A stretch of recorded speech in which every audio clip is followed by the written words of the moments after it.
Hello, आप सबका एक बार फिर स्वागत है हमारे YouTube चैनल पर। और आज की इस वीडियो में हम जिस टॉपिक के बारे में डिस्कस करेंगे वो टॉपिक है हमारे पास एनिमल ब्रीडिंग। एनिमल ब्रीडिंग ये डोमेस्टिकेशन और एनिमल हस्बेंड्री का एक इम्पॉर्टेंट टॉपिक है और ये कंफ्यूजिंग भी है। इसमें लगातार कुछ लोगों को कंफ्यूजन बना रहता है, तो आज हम इसको पूरी तरह से कंफ्यूजन को दूर कर लेंगे। चलिएगा हम शुरू करते हैं। Animal breeding. एनिमल ब्रीडिंग का क्या मतलब है? ब्रीडिंग, जिसको हम मेटिंग भी कहते हैं, दो एनिमल, एक मेल और एक फीमेल, अगर उनकी मेटिंग हो तो उसको हम एनिमल मेटिंग और एनिमल ब्रीडिंग कहते हैं। ये जो है ये किस लिए कराया जा रहा है? अच्छे कैरेक्टर्स के लिए, डिजायरेबल ट्रेड्स के लिए और प्रोडक्टिविटी को इंक्रीज करने के लिए। तो अगर हम नॉर्मली सबसे पहले बात करें तो हमारे पास एनिमल ब्रीडिंग में सबसे पहले आता है इनब्रीडिंग। इनब्रीडिंग का क्या मतलब होता है? इनब्रीडिंग का मतलब होता है ब्रीडिंग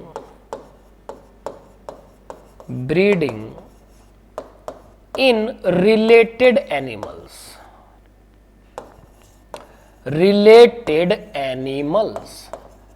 अगर हम रिलेटेड एनिमल की मेटिंग करा रहे हैं, this is known as inbreeding. Suppose करिएगा, इनब्रीडिंग में हम क्या करते हैं, सुपीरियर मेल लेंगे हम वहां से और सुपीरियर फीमेल को हम मेट करा देंगे। इस मेटिंग को कहा जाता है इनब्रीडिंग। लेकिन एनिमल आपस में रिलेटेड होते हैं। अब इसका एडवांटेज क्या है? इसका एडवांटेज है सिर्फ प्योर लाइन कैरेक्टर को मेंटेन करना। बट अगर हम चाह रहे हैं हमें अच्छे कैरेक्टर मिले, डिजायरेबल मिले, तो हमें इनब्रीडिंग से आगे बढ़ना होगा। दूसरा मेथड जो हम यहां पर बात करेंगे वो है हमारे पास आउट ब्रीडिंग। दूसरा है आउट ब्रीडिंग। आउट ब्रीडिंग की हमें जरूरत क्यों पड़ती है? क्योंकि अगर लगातार इनब्रीडिंग ही होता रहेगा तो एक ही जैसे कैरेक्टर आते रहेंगे। इसको कहा जाता है इनब्रीडिंग डिप्रेशन। और एक समय पर ऐसा होगा, productivity as well as fertility लगातार डिक्रीज हो जाएगी, कम हो जाएगी। आउट ब्रीडिंग का क्या मतलब है? आउट ब्रीडिंग का मतलब है ब्रीडिंग इन अनरिलेटेड एनिमल्स। देखिएगा इसका क्या मतलब है। अनरिलेटेड एनिमल का मतलब यह है कि जिस मेल और फीमेल की हम मेटिंग करा रहे हैं उनमें आपस में कोई भी रिलेशन नहीं होना चाहिए। अब हमने क्या किया है, आउट ब्रीडिंग को हमने कुछ पार्ट में डिवाइड किया है।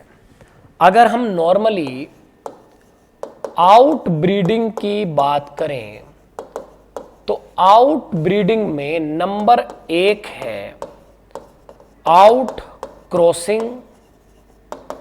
ये कंफ्यूजिंग पार्ट है बट क्लियर हो जाएगा। दूसरा है क्रॉस ब्रीडिंग और तीसरा है हमारे पास इंटर स्पेसिफिक हाइब्रिडाइजेशन।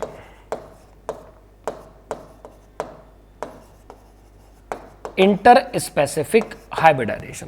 अब देखिएगा, समझिएगा अच्छे से, ये क्या है हमारे पास? ये है आउट क्रॉसिंग।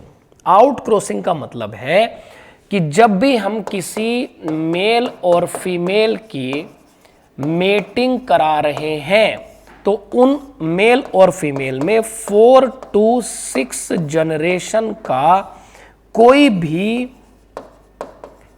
एंसेस्टर नहीं होना चाहिए। अगर आप एक मेल और एक फीमेल को लेते हैं तो मेल की साइड से भी और फीमेल की साइड से भी उनके बीच 4 to 6 जनरेशन का कोई भी रिलेशन नहीं होना चाहिए, तभी उनमें नए कैरेक्टर आते हैं। इस मेथड को हम कहते हैं आउट क्रॉसिंग। दूसरा हमारे पास आता है क्रॉस ब्रीडिंग। इसका मतलब है मेटिंग ऑफ 2 डिफरेंट ब्रीड। इसमें हमने ब्रीड ही डिफरेंट कर ली। जैसे सपोज करिएगा एक ब्रीड है शीप, तो हमने मैराइनो रैम और बीकानेरी, ये एनसीईआरटी के हिसाब से हमने एग्जाम्पल लिया है, बीकानेरी ईव्स मतलब फीमेल। हमने क्रॉस ब्रीडिंग में क्या किया है, हमने ब्रीड ही बदल दी है। एक सुपीरियर ब्रीड ये है, एक सुपीरियर ब्रीड ये है। इस सुपीरियर ब्रीड का हमने मेल लिया है और यहां पर सुपीरियर ब्रीड का हमने फीमेल लिया, और इनसे हमें क्या मिला, इनसे हमें मिला हिसार डेल। हिसार डेल क्या है, एक नई शीप की ब्रीड है जिसको पंजाब में डेवलप किया गया है। तो ये है हमारा क्रॉस ब्रीडिंग। और फाइनली हमारे पास इंटर स्पेसिफिक हाइब्रिडाइजेशन। इसमें हम क्या करते हैं, मेटिंग ऑफ टू स्पीशीज, जैसे मेल डोंकी और फीमेल हॉर्स, फीमेल हॉर्स, और हमें मिला है म्यूल, हमें मिला है म्यूल। अब देखिएगा यहां पर मेल डोंकी, डोंकी एक अलग स्पीशीज है और फीमेल हॉर्स ये एक अलग स्पीशीज है। लेकिन इंटर स्पेसिफिक हाइब्रिडाइजेशन में हमें एक चीज पर ध्यान देना पड़ेगा कि जिन एनिमल की आप मेटिंग करा रहे हैं वो क्लोजली रिलेटेड स्पीशीज होनी चाहिए। क्लोजली रिलेटेड एनिमल नहीं, क्लोजली रिलेटेड स्पीशीज, मतलब उनमें बहुत ज्यादा डिफरेंस नहीं होना चाहिए। आप कभी ऐसा नहीं कर सकते कि हॉर्स को आप काओ, बफलो इस तरीके से आप मेट करा दें। तो नॉर्मली डोंकी और हॉर्स के एंसेस्टर एक ही रहे हैं, तो हमने अलग अलग क्लोजली रिलेटेड स्पीशीज को चुन लिया है। तो फाइनली जब हम आउट ब्रीडिंग के टाइप के बारे में बात करते हैं, आउट क्रॉसिंग जिसमें मेल और फीमेल के बीच मेटिंग हो रही है, जिनके बीच 4 to 6 जनरेशन का कोई भी एंसेस्टर रिलेशन नहीं है। क्रॉस ब्रीडिंग, यहां पर हमने ब्रीड ही बदल दी है और दोनों जो ब्रीड है हमारे पास वो सुपीरियर ब्रीड है। और finally inter specific hybridisation, mating of 2 different species, जहां पर मेल डोंकी और फीमेल हॉर्स, जिनसे हमें क्या मिला है, म्यूल। तो आज की इस वीडियो में हमने डिस्कस किया है एनिमल ब्रीडिंग। मुझे उम्मीद है इस वीडियो को देखकर आपके सारे डाउट क्लियर हो जाएंगे। अगर ये वीडियो आपको अच्छी लगी हो तो इसको आप लाइक करिएगा और हमारे चैनल के साथ आप जुड़े रहिएगा। Thank you so much.